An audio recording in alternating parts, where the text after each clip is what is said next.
All right, so that was the Magic Villains custom set. Abby and I enjoyed playing with it, and now we'll give our final thoughts via the patented CATS Meow rating system. So for those of you who've never seen it before, CATS stands for C, complexity, how complex the set was.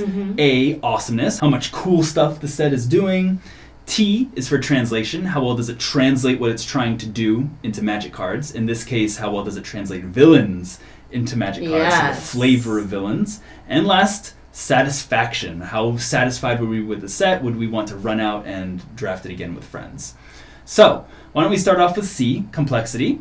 And I think I'll give this set a B for complexity. Yeah. Because, mostly it's not complex at all. The stuff that's going on, really easy to keep track of. Torture isn't that complex. Yeah, surprisingly. Yeah, Machinate, as you see here, isn't that complex. Frenzy it's a little complex, but not bad. The only thing that really brings it down for me is Possess. Because Possess, it's just very hard to keep track of, who's possessing who, and what does the possession do? Right, exactly. And there was one card with Possess, this Festering Nightcrawler, that, oh my god, this confused me so much. I thought, when it dies, put a -1/-1 on the possessed creature. No, you put its -1/-1s on the possessed creature, so you have to torture this one first. And that's not very good, I don't think. Yeah. And all the other possessed, I'll admit, all the other possessed cards, it's complex, yes, but honestly, I enjoyed it. Possess was fun-ish. I don't think it was as fun as Torture. It was fun. I wish there was something more with it. I wish, similar to the Mori cards, where we have, Fleeting Mori, that it says each possessed creature your opponents control does this. I wish that was the standard for Possess, where all of the possessed things compiled on top of each other, so all the possessed creatures would get -2/-0. All the possessed creatures would get, when it dies, draw a card, something to lace them all together. Exactly. I think that, I'm not sure if that would make it better or perfect, but I'm just saying it might be an improvement. So, and there were a few other one-ofs, what's the card? Sinking Feeling. This is a common, and enchanted creature doesn't untap during its controller's untap step, but it also has, you can pay one to put a -1/-1 on its creature to untap it, but its creature's controller plays this ability, not you, so it's a very complex card. I see exactly what the creator was doing with this. It's it's a pseudo removal spell that you can play in your opponent's creatures, but also you can use it for Machinate and Torture synergies and stuff, but I think it's just a little too complex for a common. Yeah. Honestly, I still don't really. Yeah, I'm looking at your face right now, and you're kind of glaring at this card. Yeah, I'm just like, what are you doing? Yeah. So again, it's okay. Not very complex, but there were a few little things that made it stick out and bring it down to a B for me. Yeah. All right. Anyway, moving on to A for awesomeness. Yeah. I think I'm gonna go ahead and give this a B as well. Torture is fantastic. I absolutely love Torture. Great mechanic, very flavorful. This was one of the reasons I wanted to play the set. And also, Machinate was pretty cool, and you had also the flip planeswalkers, which were very cool. Yeah, those were awesome. And I love the allusions to other sets with Serpent of Aisha and the Aisha thing, and allusions to Lorado with Kyrie Archer, and allusions to other sets as well. I thought those allusions were fantastic. Yeah, those were really fun, I thought. The only thing that brings it down for me is I was not a fan of Frenzy. Frenzy it wasn't that, it was just kind of meh for me. And it was kind of the same with Possess. I just was okay, these are kind of okay, but I just wasn't really super excited about them. Nowhere near on the same level as Torture. Yeah, I guess I'd have to agree to disagree, because honestly, I liked Frenzy, and I liked Possess as well. I thought they were very interesting. Well, one other thing that brings it down for me that I was really looking forward to in this set is the traps. Because it's traps, villains set traps for the protagonist, that's great. But I don't think we cast a single trap. Yeah, even if we did cast a trap, we never cast it for its alternative trap cost. Right.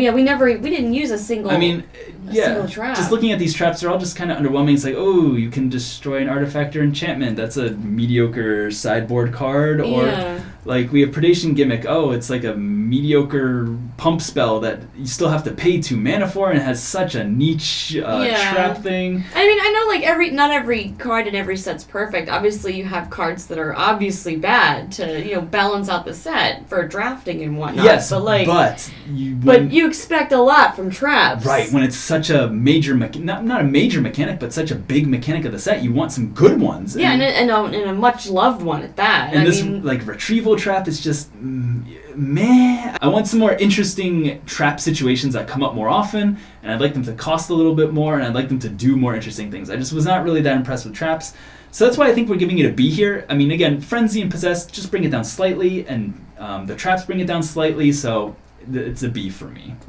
Alright, then moving on to T, translation. So how well does this set translate villainous into Magic cards?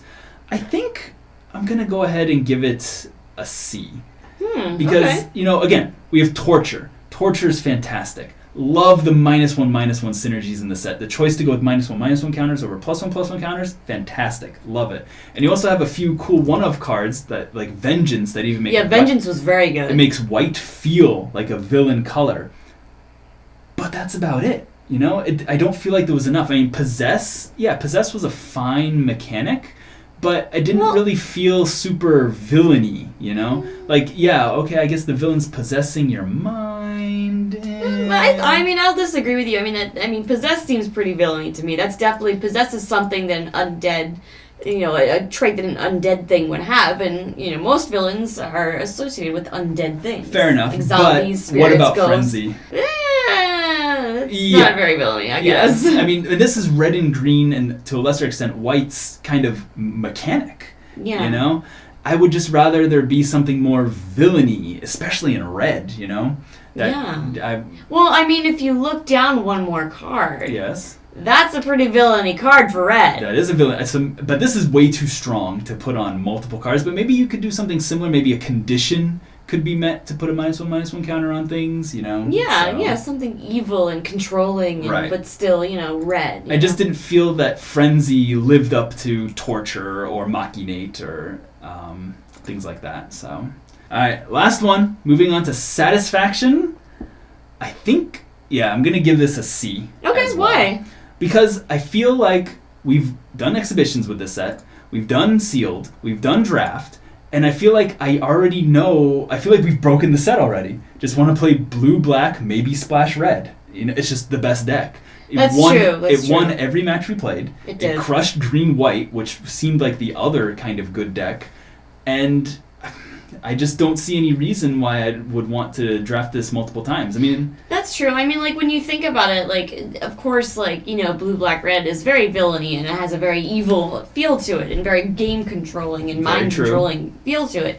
But, I mean, in terms of the other two colors, green and white, I mean, apart from Vengeance, we could have used a little bit more of a villainy touch. Well, I'm not even talking about villainy touch. Yeah, power. Power is the thing there. I just don't think the green and white cards really add up, because when you play these cards that have Frenzy, I mean, sure, there's a couple good ones, but if you pay 6 mana and your opponent has a blocker out for your 4/6, you just paid 6 mana for a 4/6, and at best you're getting a 6 mana for a 6/6, which is not even that great, Not too value-like. Right. It's just.